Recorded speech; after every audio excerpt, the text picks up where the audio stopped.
জয় গোস্বামীর একটি সাক্ষাৎকার শুনলাম। এখন উনি বড় কবি তো সত্যি, আর ওনার খুব বেশি কবিতা আমি পড়িনি কিছু। যখন ওনার উত্থানটা হয়েছিল, মানে ওনার খ্যাতিটা হয়েছিল, সেই সময় আমি পড়তাম। তারপর থেকে আমি অতটা বাংলা কবিতা মানে অত ঘন ঘন পড়ি না। কিন্তু ওনার সাক্ষাৎকারে উনি দেখলাম যে দু একটা কথা বললেন, কথাগুলো ভুল, মানে শব্দগুলোই ভুল। কার্ল গুস্তাভ ইয়ুং এর কথা বললেন। কার্ল গুস্তাভ ইয়ুং ওনার কোন কাজে লাগে উনিই জানেন। লেখক হিসেবে বা সাহিত্যিক হিসেবে ওনার কার্ল গুস্তাভ ইয়ুং এর লেখার থেকে যদি উনি কোনো সাহিত্যের অনুপ্রেরণা পান, সেটা সম্পূর্ণ অন্য ব্যাপার। সে যা খুশি থেকেই পেতে পারে। হ্যাঁ, পৃথিবীতে পর্নোগ্রাফির থেকেও সাহিত্যিক অনুপ্রেরণা পেয়েছে, এরকম উদাহরণও আছে। কিন্তু দুটো শব্দ আমি একটু ইজিলি মেনে নিই না। একটা হচ্ছে সাবকনশাস। এই সাবকনশাস শব্দটা কোথাও নেই ফ্রয়েডের মধ্যে।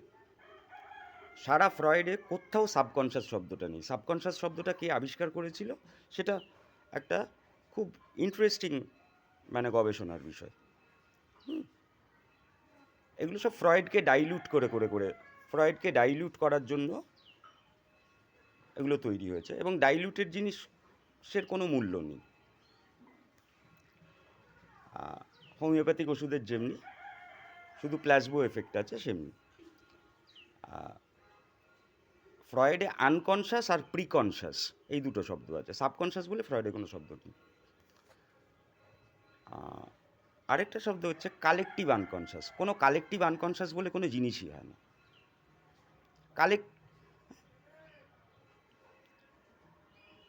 কালেকটিভ আনকনশাস বলে কোনো জিনিসই হয় না। কালেকটিভ মেমোরি ঠেমোরি যদি কেউ বলে, তাও একটা কাজে দেয়। কালেকটিভ আনকনশাস কী করে থাকবে? কালেকটিভ আনকনশাস কী করে থাকবে? আমি আর বাড়াবো না, বাইট বাড়াবো না। কেউ যদি আমায় জিজ্ঞেস করে, তাহলে আমি বলবো যে কালেকটিভ আনকনশাস বলে কিছু না। আনকনশাস জিনিসটাই তো একটা ইন্ডিভিজুয়ালিস্টিক জিনিস। আমার আনকনশাসের সঙ্গে আরেকজনের আনকনশাস মিলবে কী করে? আমার মস্তিষ্কর সাথে আরেকজনের মস্তিষ্কটা মিলবে কী করে? কালেকটিভ আনকনশাসটা তৈরি হবে কোথার থেকে? কালেকটিভ কনশাস তাও একটা কিছু থাকতে পারে। হ্যাঁ, মানে যে সিম্বলিক মেটেরিয়ালটা কেউ পেয়েছে, আমরা 100 জন এক স্কুলে একই পাঠ্যপুস্তক পড়েছি, তার থেকে কিছু সিম্বলিক মেটেরিয়াল আমাদের মস্তিষ্কে প্রবেশ করেছে, আমাদের স্মৃতিতে মানে রেজিস্টার্ড হয়েছে বা এরকম। কিন্তু কালেকটিভ আনকনশাস কোথার থেকে আসবে?